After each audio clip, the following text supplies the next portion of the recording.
Let us delve into the world of ancient Greek legends and the intimate moments of history that relentless time almost erased. These stories, like echoes from bygone eras, are whispered in cool marble halls, passed down by shepherds under shimmering starlit skies and carefully preserved in the memories of generations of dreamers. Dim the lights, wrap yourselves in a soft blanket, and let the day's hustle and bustle dissolve like morning mist over the azure waters of the Aegean Sea. And now, as tranquility settles around us, perhaps with a soft background hum, let us journey to ancient Greece, where even the omnipotent gods sometimes yearned for sweet, peaceful sleep. Many have undoubtedly heard of Pandora's famous box, that mysterious vessel from which, according to legend, all the world's misfortunes escaped when curiosity overcame the first woman.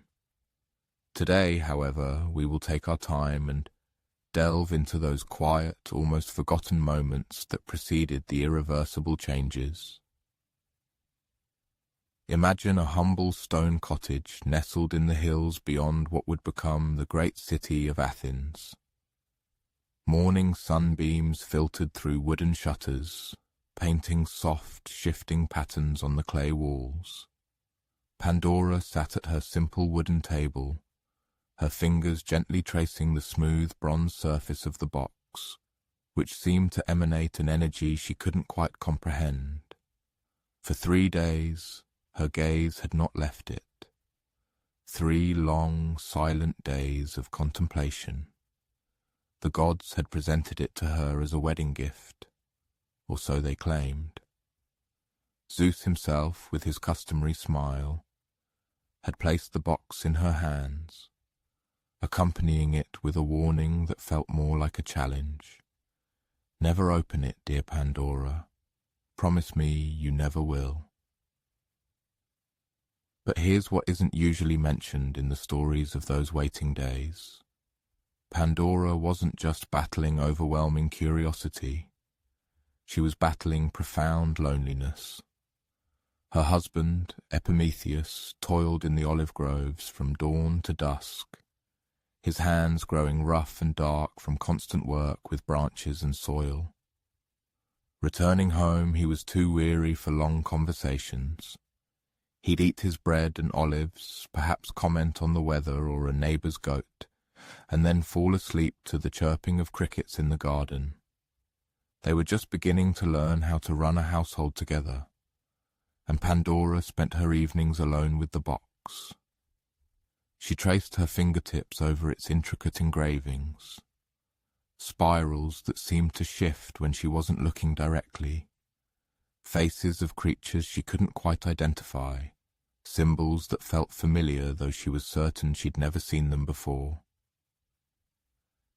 Sometimes, deep in the night, as Epimetheus softly snored on their simple bed, she thought she heard something inside the box, not voices, but something like a whisper, like the sound of wind in leaves, or water trickling over sands, or perhaps the distant laughter of children playing a game whose name she couldn't recall. On the morning of the 4th day, something shifted. Pandora woke before dawn, as she often did, and went to the small window overlooking the valley. The world was wrapped in that particular quiet that precedes birdsong, when everything feels possible and nothing has yet gone wrong. She prepared her simple breakfast, bread Epimetheus had traded for in the village, honey from the neighbour's bees, water from the spring behind their house. But as she ate, she kept glancing at the box. Today it felt different somehow. The bronze seemed warmer, almost alive, and those whispers, which she had imagined before, were now distinctly there, soft, yet unmistakable. We know you are listening, they seemed to say. We know you understand. Pandora put down her bread and slowly approached the table where the box waited. "What do you want?" she whispered, feeling a little foolish talking to an object, yet somehow knowing it was the right thing to do. The answer wasn't words, but images that formed in her mind. She saw herself as the gods had made her, moulded from clay and water, given breath and consciousness, blessed with gifts from each of the immortals.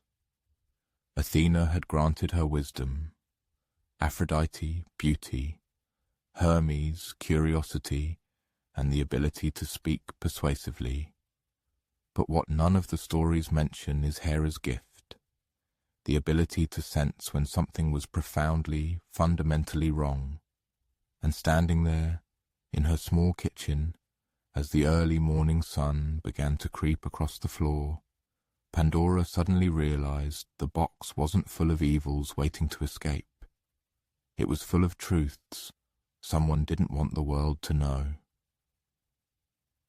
Her hands trembled as she reached for the small bronze clasp that secured the lid, not from fear but from the weight of realization.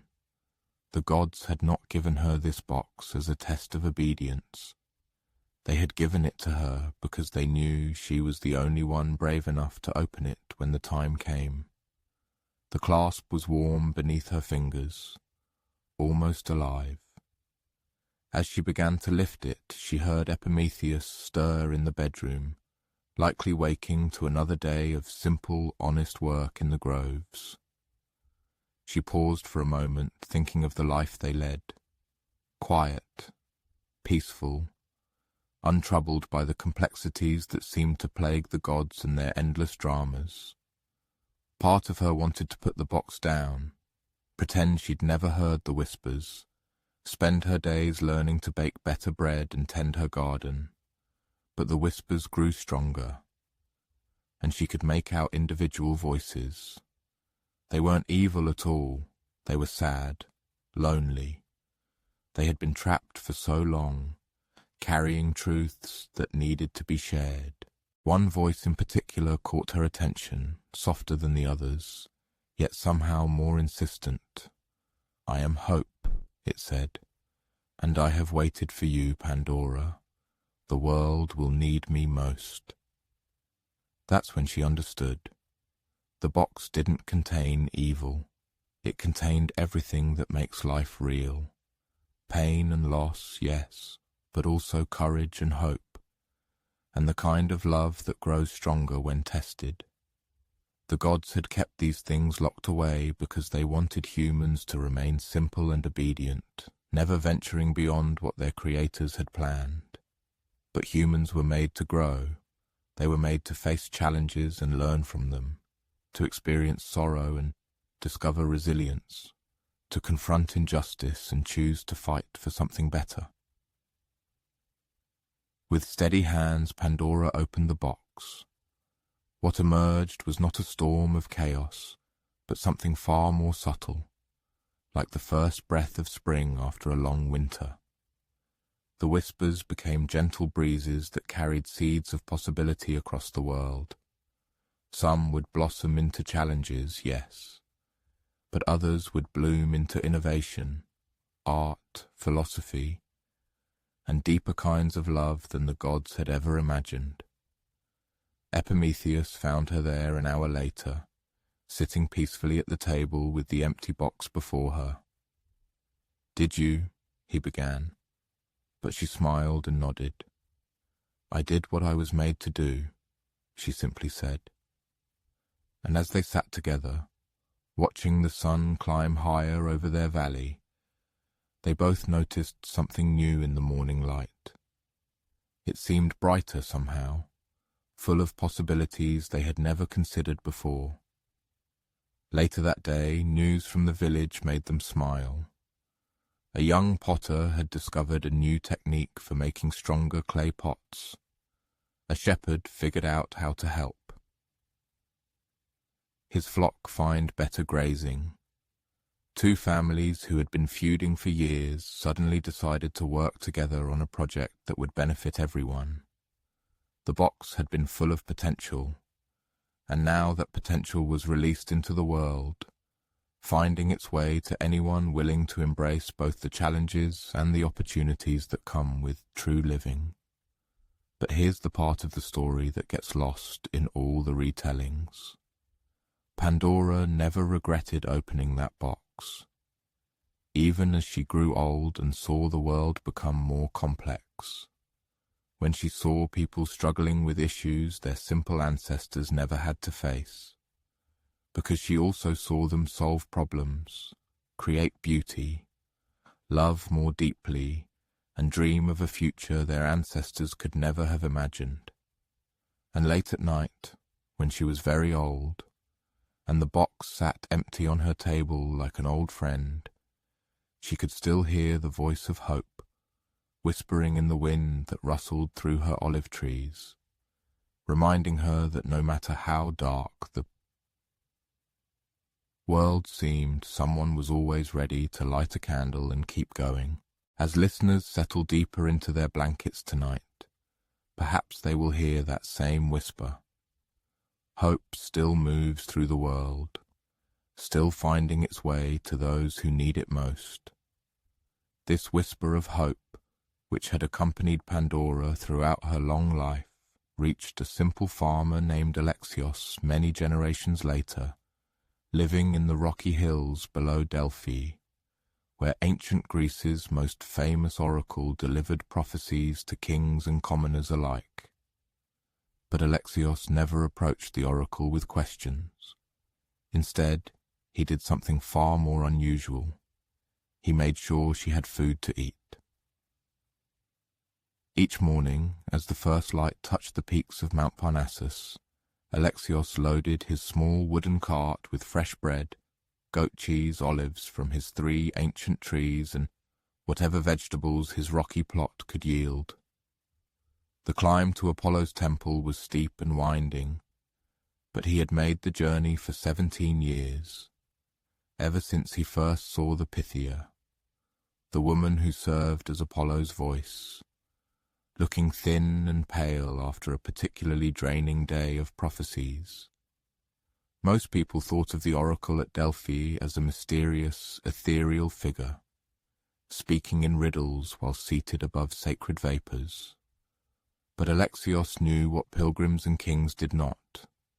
The Pythia was simply a woman named Clio, who suffered terrible headaches after delivering the gods' messages and often forgot to eat for days on end. Their first meeting, when he brought her food, was met with a gaze of surprise, and perhaps even relief.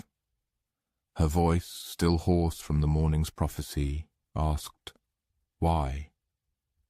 He, simple and unperturbed, replied, "Because even oracles need breakfast," as he carefully set down the basket filled with warm bread and fresh cheese. Thus began their unusual companionship, if one could call it a friendship, where one person primarily uttered divine prophecies, and the other engaged in conversations about crop rotation, or how the goats had once again gotten into the neighbors' gardens. This morning, as Alexios habitually guided his cart along the familiar path, his thoughts were occupied by the words Clio had uttered the day before. A wealthy merchant from Corinth had arrived in Delphi seeking counsel, pondering investments in a new trade route. After inhaling the sacred vapors and entering a prophetic trance, she had declared, "The path that seems golden will turn to dust, but the road built of small stones will bring you safely home." The merchant, frowning, asked for clarification. However, Clio had already returned to her usual state, rubbing her temples, a sure sign of an impending headache. So Alexios silently left his usual offering, bread, cheese, a handful of early figs, and went home, pondering what Apollo had truly meant.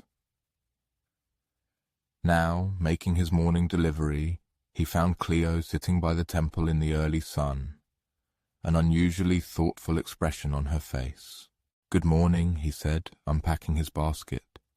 "You look as if you've been wrestling with the gods all night. She smiled, taking the bread he offered. Not the gods, just trying to understand what they want people to hear. This was quite unusual. Cleo usually remembered little of her prophetic utterances. The messages passed through her, rather than originating from her. After a trance, she felt drained and confused, like someone who had spoken a language they didn't truly know. "About yesterday's prophecy?" Alexios asked, settling beside her on the temple steps. Cleo nodded slowly, breaking off a piece of bread and eating it with the deliberate attention of someone who too often forgot to eat. "Yes." The merchant was asking about profit and trade routes, but what came out was something about building something solid, instead of chasing what glitters. Alexios pondered her words, watching the sun climb higher over the valley spread below. From their vantage point, he could see his small farm, a few terraced plots carved into the hillside, his humble home with its red-tiled roof, the stone walls he'd built with his own hands to keep the goats from wandering. "Perhaps," he finally said, the god was telling him that true wealth comes from doing something useful every day, rather than looking for one big win. Cleo looked at him with interest. "You think that's what Apollo meant?" "I think Apollo speaks through you to tell people what they need to hear, not always what they want to hear. And perhaps what this merchant needed to hear was that getting rich quickly usually means someone else gets poor quickly." For a while, they sat in comfortable silence, eating their bread and watching the world awaken below. A shepherd led his flock to pasture, treading the same path his father and grandfather had walked. Smoke rose from cooking fires in the village, where people began their daily tasks, baking bread, feeding animals, greeting neighbors, starting another day of the small but essential work that sustained communities. After a while, Cleo said, "You know, I was thinking about something. You've brought me food for 17 years. Every morning, no matter the weather, you've never asked me for a prophecy, never wanted to know your future or get advice on your problems."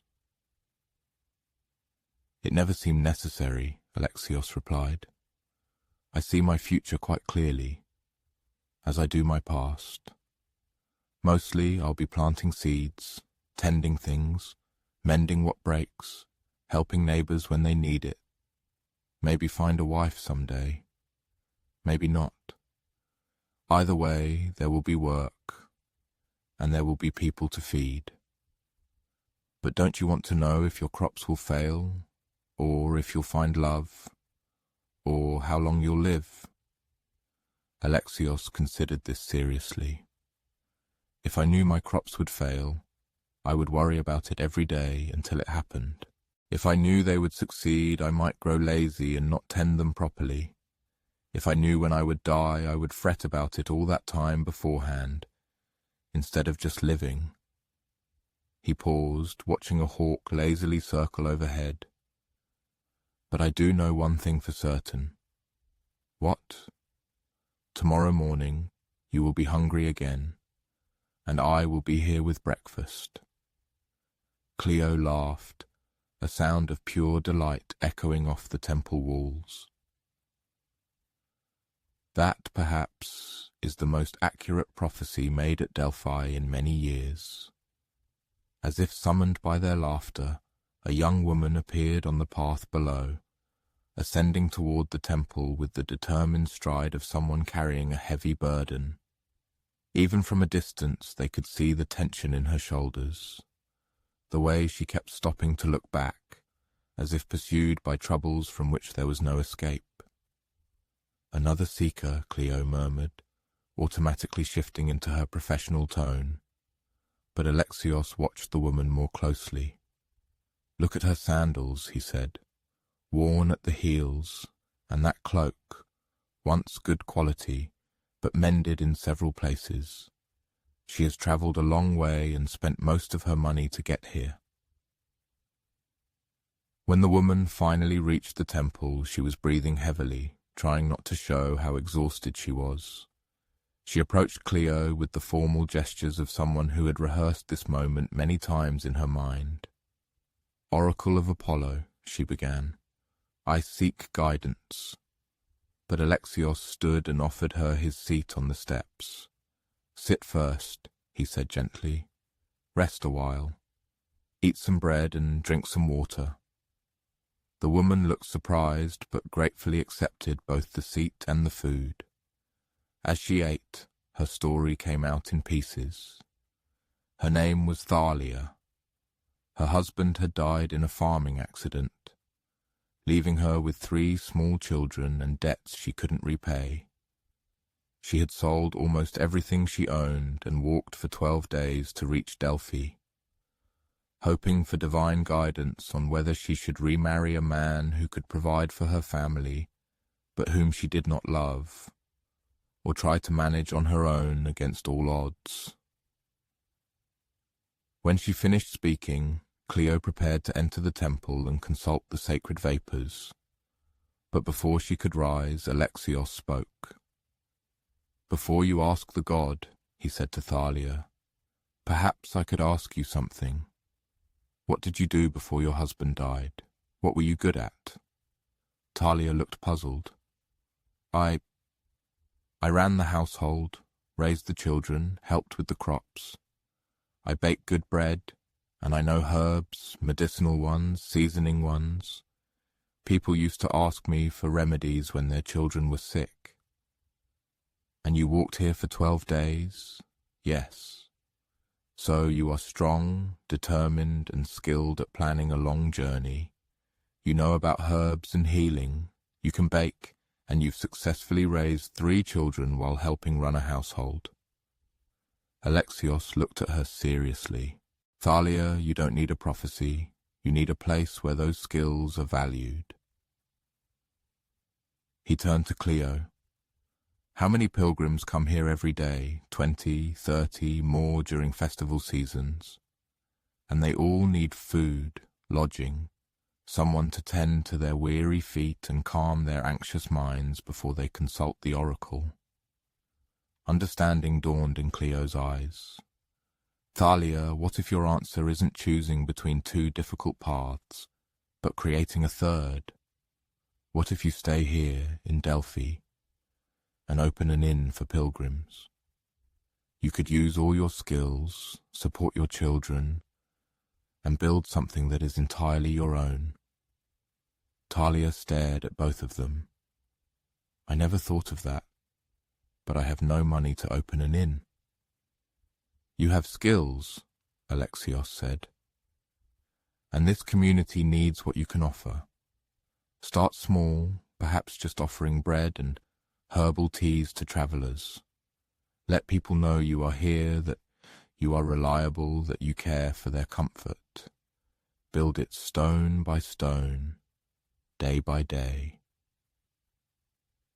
Later, after Thalia had left to explore the village and consider this new opportunity, Cleo turned to Alexios with wonder in her eyes. "That was better than any prophecy I could have given her." "Perhaps," Alexios said, "the best prophecy is simply helping people see what they already know, but are afraid to believe."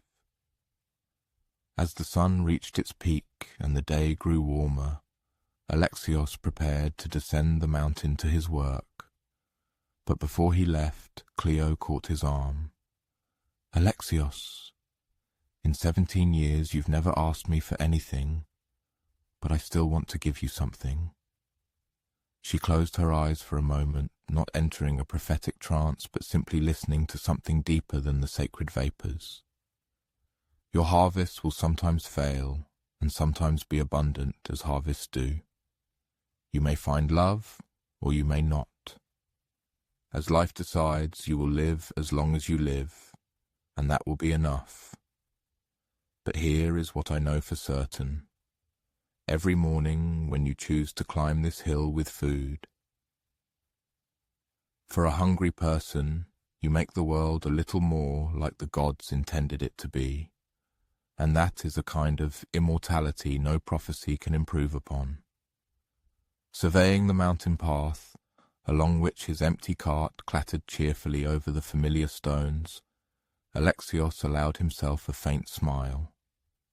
Tomorrow's dawn would bring an early rise, his cart filled with fresh bread and all the bounty his garden had yielded, and he would set out again, climbing towards Delphi. He made this journey not by the dictate of an ancient prophecy, but because some certainties require no divine intervention. They only require daily choices. And perhaps in this lies the most ordinary yet beautiful truth. The future is not built by grand deeds or mystical revelations, but by the simple decision to show up tomorrow and do something useful for another person. This simple wisdom of constancy and daily presence, which guided Alexios along the winding mountain path to Delphi, permeated the very depths of Athenian society, originating from a most unexpected source. A 10-year-old girl named Myra, whose occupation was collecting salt from tears. Of course, these weren't actual tears, though the story of her life began with an abundance of them. Myra lived during Athens' formative years, when the city was still striving to become more than just a scattered collection of dwellings clustered around a hill. Her father, Nicias, was a stonemason, working on the grand construction projects that would later bring Athens its worldwide renown. But in those early days, his work mostly involved mending walls and laying foundations for humble homes.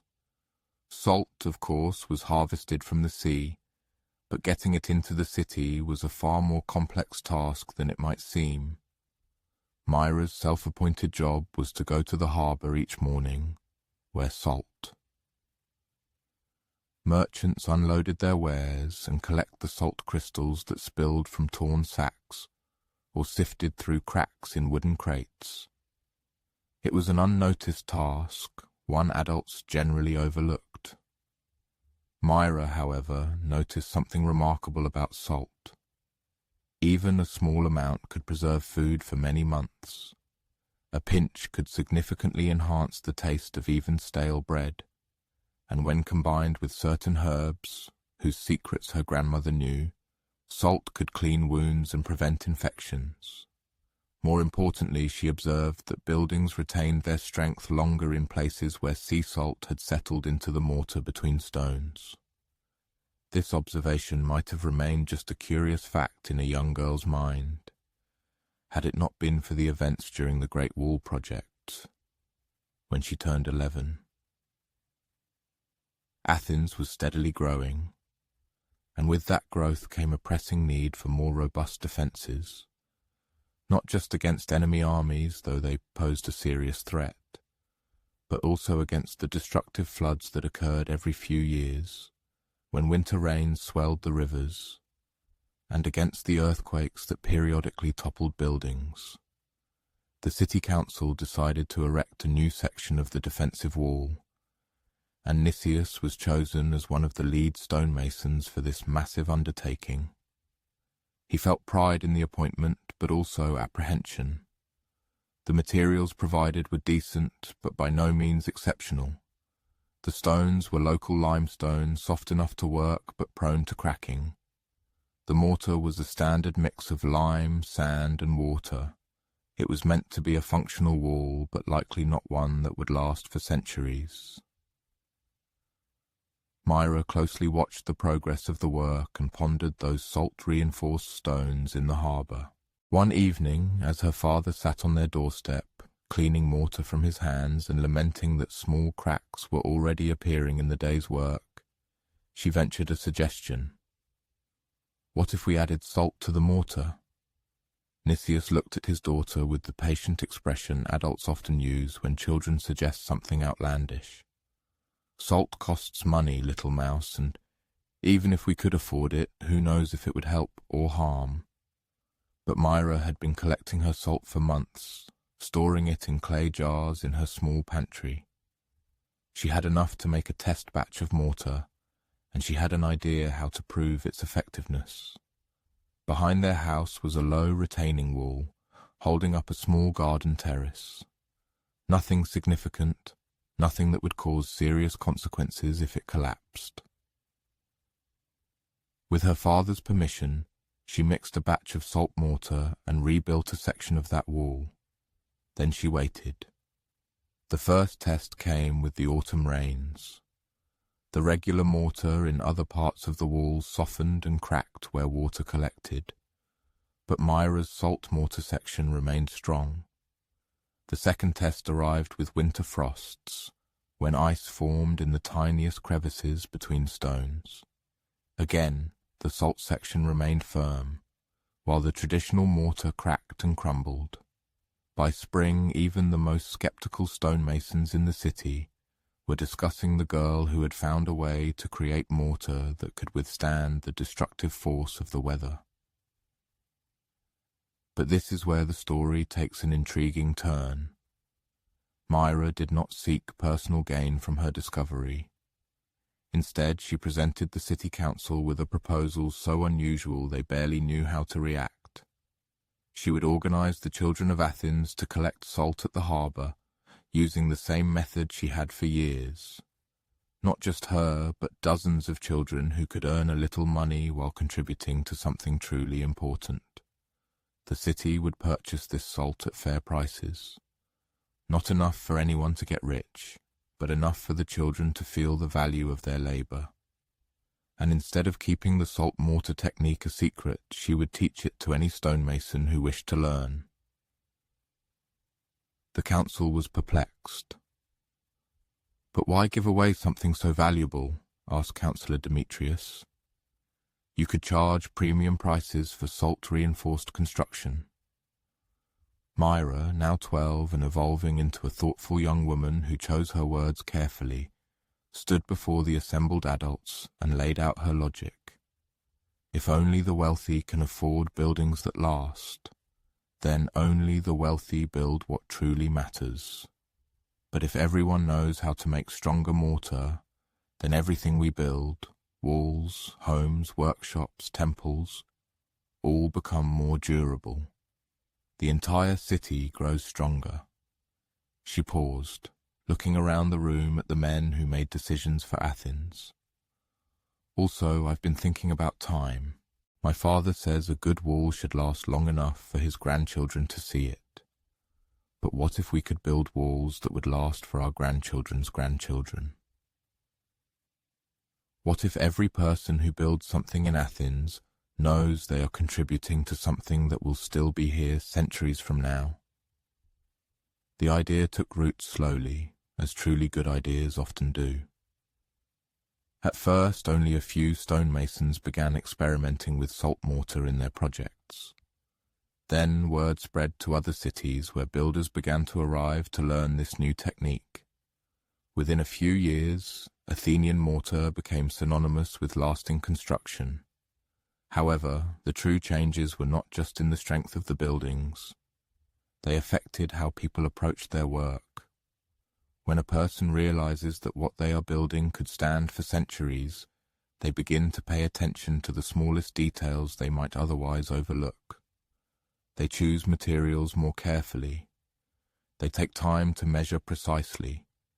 They ponder how weather and time will affect their labor. More profoundly, they begin to think of the people who will use what they have built, long after they are gone.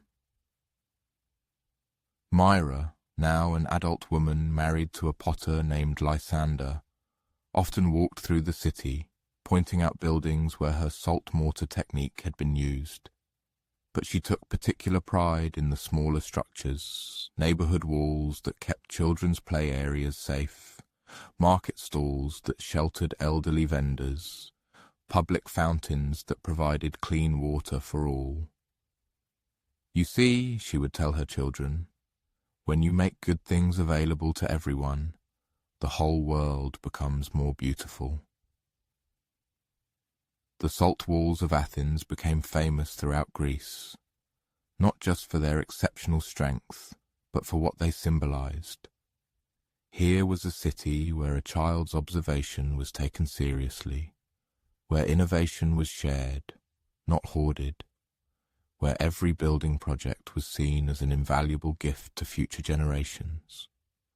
Visitors often asked to be shown the great salt walls, expecting to see some magnificent fortress or majestic temple.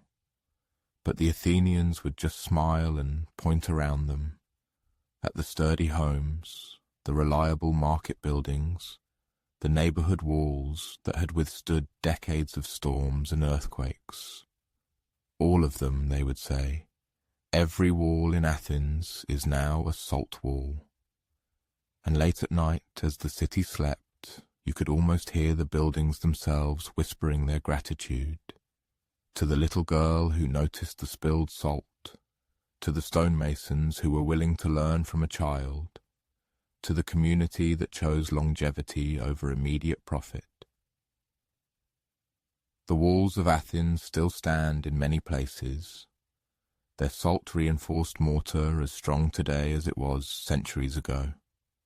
And perhaps that is the most beautiful part of this quiet story, that somewhere, right now, in the moonlight, those ancient stones continue to do their work, protecting and sheltering, built by people who understood that the most important work is the kind that lasts long after we are gone. The understanding of lasting work that Myra once wove into the very foundations of Athens, many decades later, found its grandest expression in the most magnificent construction project the city had ever conceived, the temple that would come to be known as the Parthenon, proudly rising on the sacred Acropolis above the entire polis. Our story, however, is not about the celebrated architects or the virtuoso sculptors whose hands crafted the Parthenon in its unparalleled beauty. It is about a 9-year-old boy named Damon, whose humble yet vital task involved navigating tight spaces inaccessible to adult craftsmen, and who possessed a rare ability to notice what almost everyone else seemed to overlook. Damon was a gap boy, one of a handful of children whose job on the sprawling construction site was to crawl through narrow passages between the intricate scaffolding, retrieve accidentally dropped tools, and carefully inspect places where large adult men simply couldn't fit. On the whole, the work was considered safe, and the pay was generous enough to help his widowed mother afford food and maintain their humble apartment near the bustling agora. He genuinely loved his job, especially the climbing. Each morning he would skillfully clamber up the wooden scaffolding, which, like a dense forest of pine poles and interwoven ropes, surrounded the growing temple, and spend his day navigating this construction labyrinth like a small, cautious spider. From his high vantage point he could survey all of Athens spread beneath him, the red-tiled roofs of homes, the green plots where citizens tended their gardens, and the distant harbour where ships arrived daily, bringing precious marble from the islands and sturdy timber from northern forests. But more than just the view, he cherished the profound sense of being part of something truly grand and eternal, every marble block settling into its appointed place, every column soaring skyward, every intricately carved detail emerging under a sculptor's chisel, all became part of something he knew would outlast everyone who laboured on it. Damon had been working on the construction site for almost a year when his observant eye caught a problem with the roof. It was such a subtle detail that one could only notice it by spending entire days crawling around the upper levels of the scaffolding. The marble beams intended to support the roof were magnificent, perfectly cut, flawlessly fitted together, and strong enough to bear the heavy tiles and exquisite decorative elements that would complete the temple. However, they had one barely perceptible flaw that was destined to become a serious problem. Each beam had been carved with a slight upward curve, specifically designed to counteract the natural tendency of heavy stone to sag under its own weight over time. This was, without a doubt, a brilliant feat of engineering, the kind of detail that separated true master builders from ordinary craftsmen. But in the narrow channels designed to carry rainwater off the roof, that very upward curve created tiny depressions where water would inevitably collect, instead of flowing freely away. For most of the year this wouldn't have mattered. Athens was a predominantly dry city, and most rains came as brief but heavy downpours that quickly shed from any roof surface.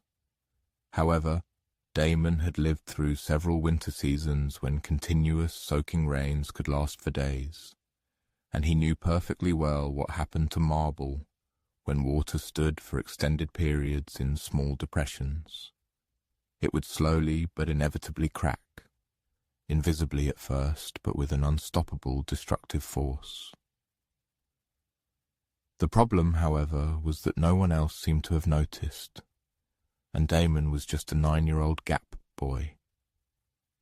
The chief architect, Ictinus, was renowned throughout Greece for his unparalleled skill and precision.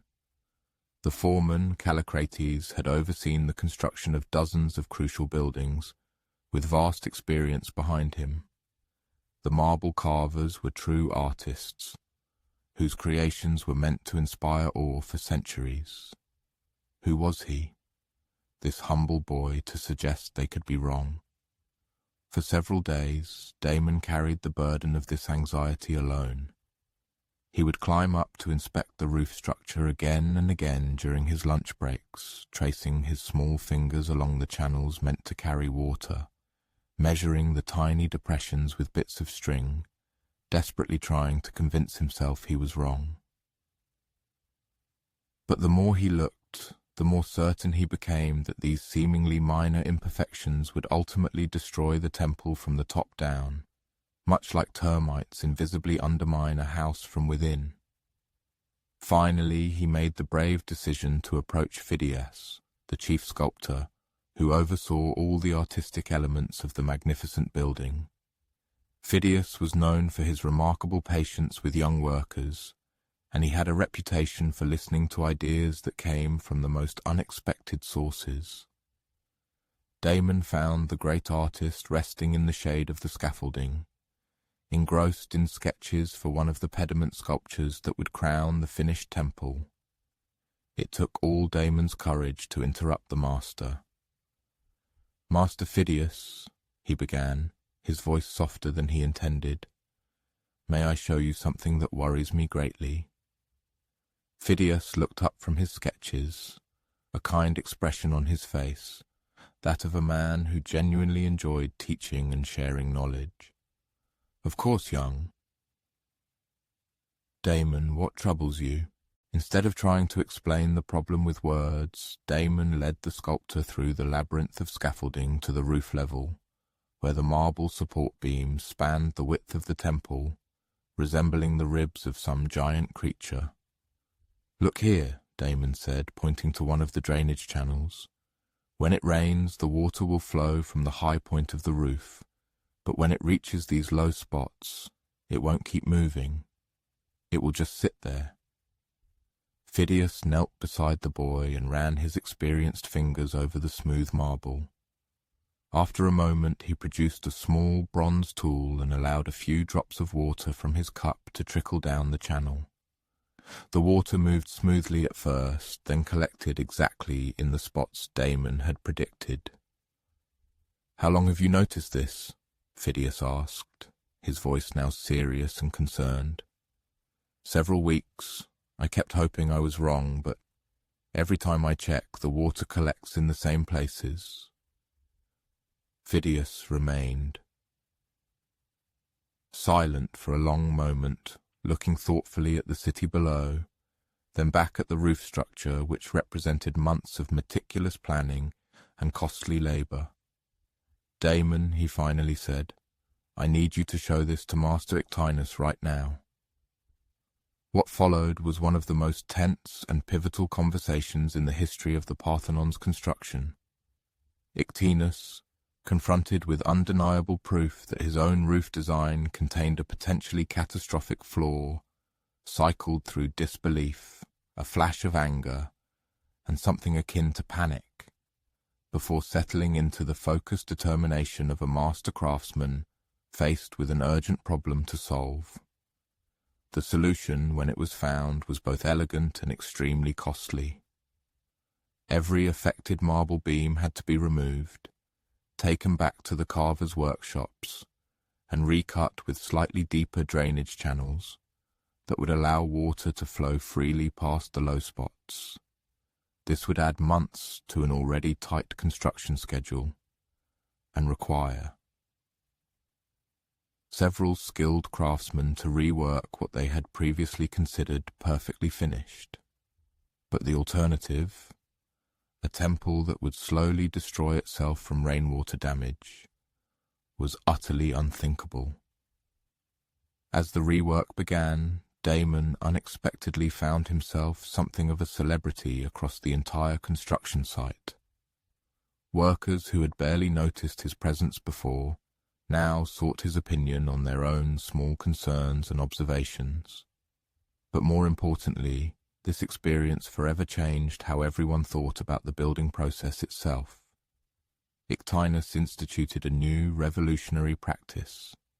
Each week, workers of all levels, from seasoned masters to the youngest gap boys, would gather to discuss anything they had noticed that was unusual or potentially problematic.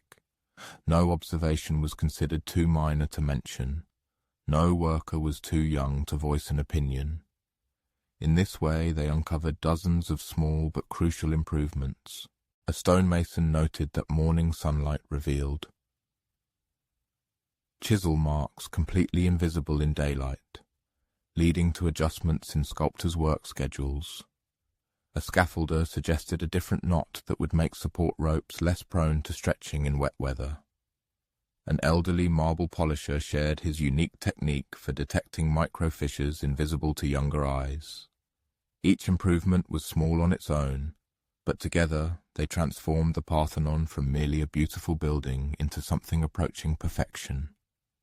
Years later, when the temple was completed and had successfully weathered its first decade of Athenian weather, Damon, now a young man apprenticed as a stone carver, would often climb back up to the roof level to check those very drainage channels he had worried about as a child. The water now flowed smoothly and unimpeded, carrying away each season's rains without leaving any trace.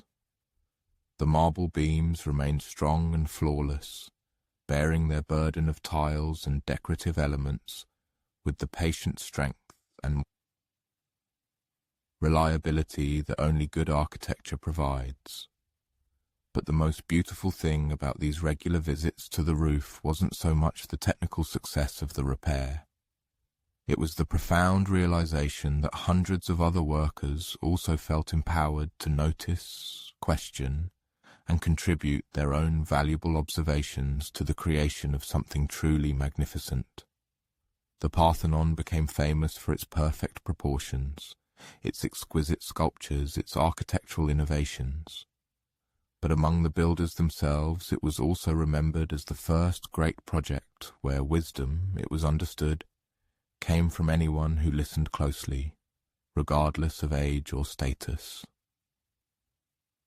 Deep in the night, as moonlight bathed the temple colonnades in brilliance and cast intricate shadows across the Acropolis, one could almost feel the magnificent structure itself breathing, drawing in the cool night air and exhaling the day's accumulated warmth. Its perfect drainage system flawlessly carried away the dewdrops that formed on the marble surfaces. Every detail functioned in impeccable harmony, made possible by the insight of a 9-year-old child who dared to voice his observations. The Parthenon stands to this day, its roof still efficiently shedding rainwater, just as it did 25 centuries ago. It is a living testament that the most significant insights sometimes emerge from the humblest voices. if only we possess the wisdom to listen. This wisdom of listening to unassuming voices, which is said to have saved the Parthenon's roof and fundamentally altered Athens's approach to grand projects, found its application in a completely unexpected place.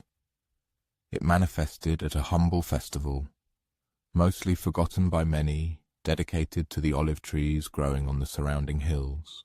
This festival was called Alliophoria, literally meaning the carrying of olives, and it was held annually on the day marking the official start of the harvest of these precious fruits. Unlike the lavish Great Panathenaea with its grand processions and sacrifices, or the dramatic Dionysia with its theatrical performances and competitions, Alliophoria was an intimate local celebration focused on what most citizens took for granted: the trees that provided oil for lamps, food, medicine, and valuable trade goods. However, in the year our story recounts, something extraordinary happened that transformed this quiet festival into one of the most moving events in Athenian memory. It began with an elderly woman named Philomena, who tended a grove of ancient olive trees sprawling on the hillside above the city. These were not just ordinary olive trees. According to tradition, they were descended from the very first olive tree that the goddess Athena had caused to spring from the Acropolis rock during her contest with Poseidon for patronage of the city. Whether this legend was literally true held little importance for Philomena. What mattered was that these trees were incredibly old, some several centuries in age, and they yielded the finest oil in all of Attica. Their gnarled trunks and silvery green leaves had been silent witnesses as Athens grew from a small settlement into the greatest city in Greece. But this particular autumn, Philomena noticed something troubling. The trees bore fruit abundantly, yet the olives themselves were different somehow, smaller than usual and with a bitter taste they hadn't had in previous years. At first she assumed the weather might be to blame. The summer had been drier than usual, and perhaps the trees were suffering from lack of water. However, as harvest time approached, her suspicions deepened, and she began to understand that something else was at play. The trees, she realized, were sad. Of course, such a statement might seem like a strange eccentricity of an old woman spending too much time alone with her trees, but Philomena had tended olives for 60 years. She knew these specific trees better than most people knew each other, and had learned to discern their moods as skillfully as others read human expressions. When the trees were happy after plentiful rains, or when the soil was rich, or during peaceful years when Athens was not at war, their olives were plump and sweet, and their oil golden and fragrant. When they were stressed or neglected, the fruit became small and bitter. But this year felt entirely different. This year the trees seemed to grieve. As Alliophoria approached, Philomena pondered what could make ancient olive trees grieve so deeply. She spent evenings sitting among their gnarled trunks, listening to the wind rustle through the silvery leaves, trying to understand what they were trying to tell her. The answer came to her gradually, like dawn light revealing a landscape hidden in the night's darkness. The trees were old enough to remember. They had outlived generations of human history, watching families come and go, witnessing the slow but steady changes that shaped the city over centuries. And what they grieved, Philomena realized, was not something that had recently happened, but something that was slowly but surely fading away. The connection between the people of Athens and the land that nourished them was weakening. More and more Athenians were buying olive oil from merchants in the agora, rather than tending their own trees. Families who had maintained small groves for generations were selling their land to developers eager to build homes closer to the city. Young people were choosing careers in trade, politics, or philosophy, instead of learning the patient arts of farming and tree care. This was no one's particular fault. Athens was becoming more cosmopolitan, more sophisticated, more connected to the wider world. In many ways, these were positive changes. Yet, in the process, something invaluable was being lost. The deep knowledge of seasons and soil, the ability to read a tree's health by its bark and leaf color, and the profound satisfaction that comes from tending to something that will outlive you by centuries. On the morning of Aleiphoria, Philomena made a decision that surprised even herself. Instead of performing the traditional ceremony alone in her grove, she loaded branches from her oldest trees, branches heavy with small, sad olives, onto a cart and brought them into the city. She set up her cart in the agora, not to sell anything, but simply so people could see and touch olive branches from trees that had been growing when their great-grandparents were children. These trees remember, she told anyone who would listen. They remember when your family first came to Athens. They remember the taste of the soil when it was richer, and the sound of many birds singing in the mornings, and how people used to visit them regularly to check on their health. At first, people were polite but distracted. The agora buzzed with life, and most shoppers had specific errands to run. But gradually, something remarkable began to happen. An elderly potter named Theron stopped to examine the olive branches closely and began to recount stories of the trees his grandfather had planted behind their home. A young mother with twins found the children captivated by the varied shapes of the olive leaves, and she herself began to explain how olive oil was made. A merchant who dealt in luxuries from Egypt and Persia paused to inhale the distinctive scent of fresh olive wood, and suddenly, with vivid clarity, recalled helping his father harvest olives as a boy. He remembered the weight of the sacks, the satisfying thud of ripe fruit falling from branches, how the whole family worked together during the harvest. By midday, a small but noticeable crowd had gathered around Philomena's cart, but they weren't just listening to her stories. They were actively sharing their own memories, asking questions about tree care, openly pondering the groves and gardens they had left behind or never learned to cultivate. It was then that Philomena made her proposal. What, she declared, if instead of just remembering the connection between Athens and its trees we renewed it? What if this Aleiphoria became not just a festival celebrating the harvest, but a day when every citizen of the city takes the time to visit the olive groves, to touch the earth, to remember that our civilization grows from the same soil as our trees? The idea spread quickly, as truly good ideas sometimes do. Within hours, small groups were forming to journey to the olive groves in the hills around Athens. Families who hadn't visited their ancestral trees in years suddenly decided to make the trip. Young people who had never seen an olive harvest showed a keen interest in the process. Even city officials joined this informal pilgrimage, including the Archon, who usually spent festival days performing ceremonial duties in the temples.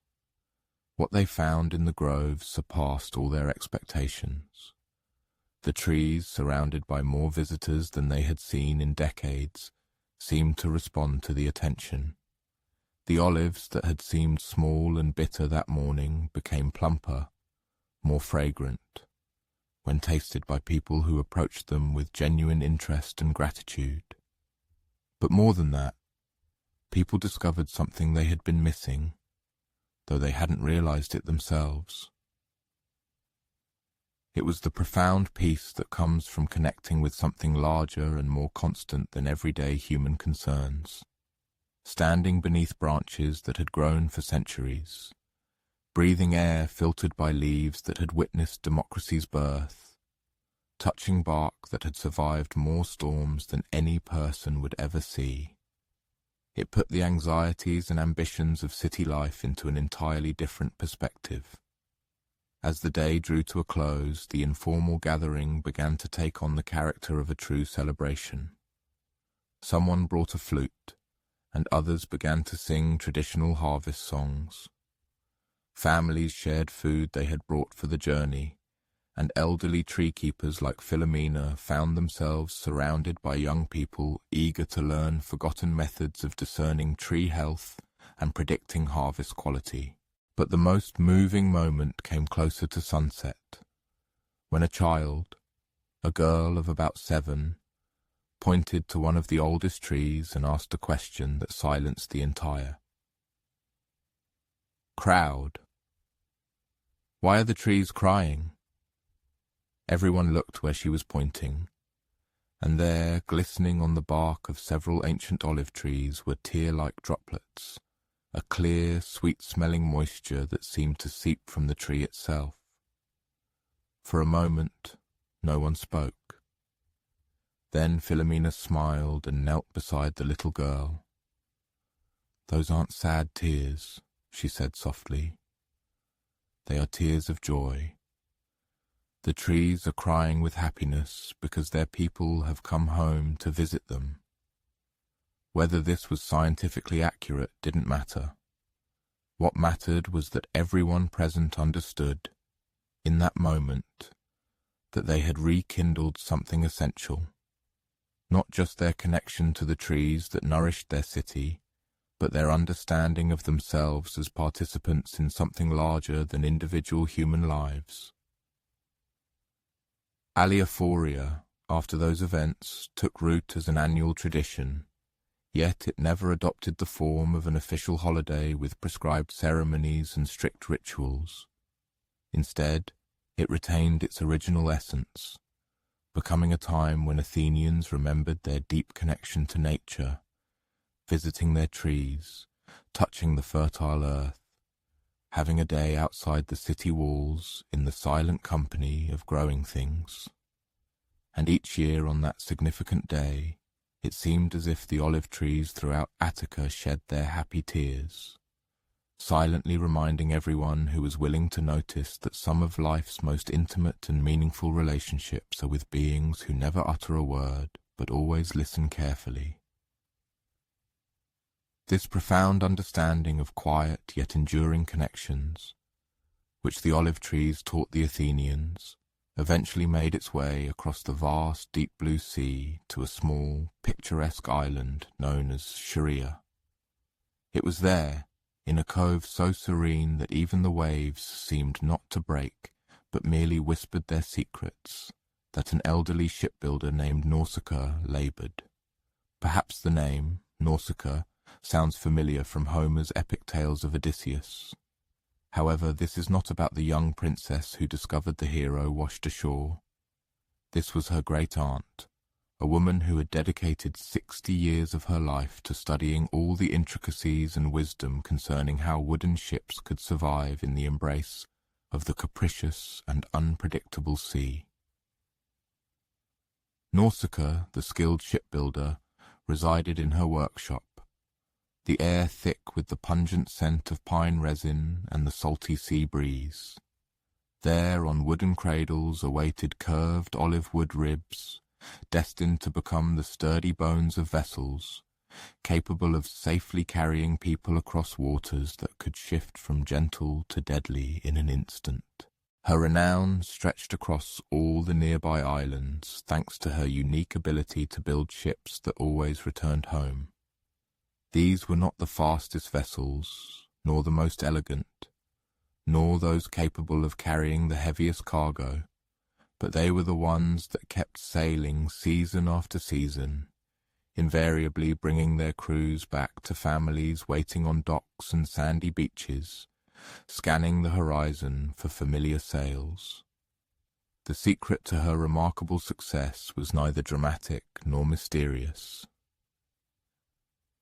It lay in her unwavering attention to details that other shipbuilders often considered secondary, and in her profound understanding that the sea possessed a power exceeding any human creation. Every single piece of wood destined for her ships was selected not only for its strength, but also for how it would behave under conditions of wetness and dryness, heat and cold, when bent by waves crashing from different directions. She knew well that olive wood possessed resilience and would bend without breaking, that pine was light but required careful treatment to resist rot, and that oak, though strong, was heavy and could make a ship sluggish and unwieldy in light winds. Furthermore, she understood that a ship was not merely a collection of wooden parts fastened with ropes and bronze fittings. It was, in her conviction, a living entity that had to function in harmony with powerful forces beyond human control. On the morning Odysseus stepped onto her shore, Nausicaa was working on what she believed would be her last ship.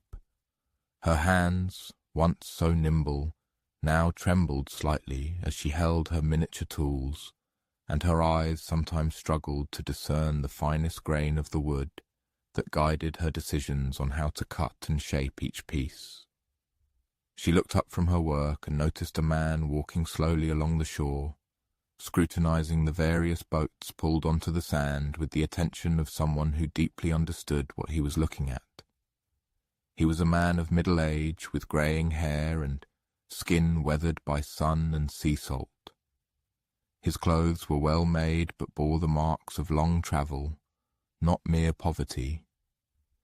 When he reached her workshop, he paused to watch her work without speaking, which immediately told her he was either a craftsman himself or someone who had learned to deeply respect the concentration required for meticulous labor. After a few minutes, she put down her tools and looked at him directly. "You are not from Scheria," she said, her voice holding no question. "No," he replied. "I am trying to get home to Ithaca. I have travelled longer than I expected." There was an undisguised weariness in his voice, but also a careful diplomacy that suggested this was a significant understatement. Nausicaa had built ships for merchants, fishermen, and refugees for years, and she had learned to recognize the different kinds of stories that brought people to her workshop. This man looked as though he had seen more of the world than he ever wished to. "Ithaca is not far," she said, "but the waters between us can be treacherous. What vessel were you planning to take?" Odysseus, though he hadn't yet introduced himself by name, gestured towards the harbour where several merchant ships were anchored, waiting for favourable winds. I had hoped to book passage on one of them, but the captains keep delaying, and I'm beginning to think I'd be better off with something smaller and more reliable. Nausicaa studied his face, reading the frustration and determination there. "Something you could sail yourself, if need be?" "I have handled boats before." This was another significant understatement, though Nausicaa did not yet know it. What she did know for certain was that this traveller possessed the patient, observant nature of someone who had learned not to fully entrust his fate to the decisions of others. "I might have something suitable," she said, leading him to another side of her workshop, where a small but elegant sailing vessel rested on wooden cradles. "I built her for my nephew, but he decided to become a philosopher instead of a fisherman. She has been waiting for her proper sailor." The boat was beautiful, with that particular beauty unique to purely functional things. Every line was clean and purposeful. Every joint was crafted with the impeccable precision that comes from decades of relentless experience. But what most impressed Odysseus was that it looked as though it had been built to handle the harshest trials. The hull was deeper than usual for a boat of its size, giving it increased stability in rough waters. The rigging was simple but exceptionally robust, designed for single-person operation even in the most challenging conditions. Most importantly, he could discern extra storage spaces cleverly built into the hull, places for food, water, and emergency supplies that could mean the difference between life and death on a longer-than-planned voyage. She is built for someone who understands that the sea cares nothing for your schedule, Nausicaa explained, running her hand along the smooth gunwale. Fast enough when the wind is fair, steady enough when it's not, and strong enough to keep going when other boats would have long since turned back. Over the next few days, as Odysseus awaited favorable weather to begin his journey home, he spent more and more time in Nausicaa's workshop. Ostensibly, he was learning the boat's features, but increasingly he found himself drawn to the shipbuilder's entire approach to her craft. He had travelled widely, seen the work of craftsmen all over the Mediterranean, commanded vessels built by the finest shipwrights in the Greek world, but he had never encountered anyone who thought of boats the way Nausicaa did, not as inanimate objects to be built and used, but as faithful partners in the difficult art of surviving on the open sea. "The sea is not your enemy," she explained one afternoon as they sat in the blessed shade of her workshop, sharing simple bread and olives while the boat dried after a fresh coat of protective oil. "But neither is it your friend. It is something far more complex, like a powerful neighbor who does not speak your language, but whose moods you must understand if you wish to live peacefully nearby." She gestured towards the harbour, where the water shifted in hues from blue to green to grey as clouds drifted across the sun. Every day the sea is different. Different winds, different currents, different temperatures. The same waters that will carry you safely home one day might drown you the next, if you approach them with the wrong attitude. "What is the right attitude, then?" Odysseus asked, genuinely interested. "Respect without fear, confidence without arrogance, and always, always a backup plan." As they talked, Nausicaa began to modify the boat based on what she learned about Odysseus's particular situation. She added extra cleats for securing cargo, installed a more intricate steering system that would be easier to manage alone, and most importantly, she taught him to read the subtle signs that would tell him of changing weather before the shift became dangerous. "See how the water looks different near those rocks," she pointed out during one of their practice sails in the harbour. "That means the current is shifting. And notice how the birds are flying closer to shore than they were this morning. That usually means a wind is coming from a different direction." But the most valuable thing she taught him was not technical knowledge. It was patience. "I see you are eager to get home," she said one evening, as they watched the sunset paint the water in shades of gold and red. "You have been gone a long time, and someone is waiting for you." Odysseus nodded, lost in thoughts of Penelope and Telemachus, of the life he had left behind that felt an eternity ago. "But haste can be dangerous at sea," Nausicaa continued. "It makes you rush when you should wait. Take risks when you should be cautious. The sea rewards patience and punishes impatience more consistently than any other force I know." She paused for a moment, watching the water darken as night approached.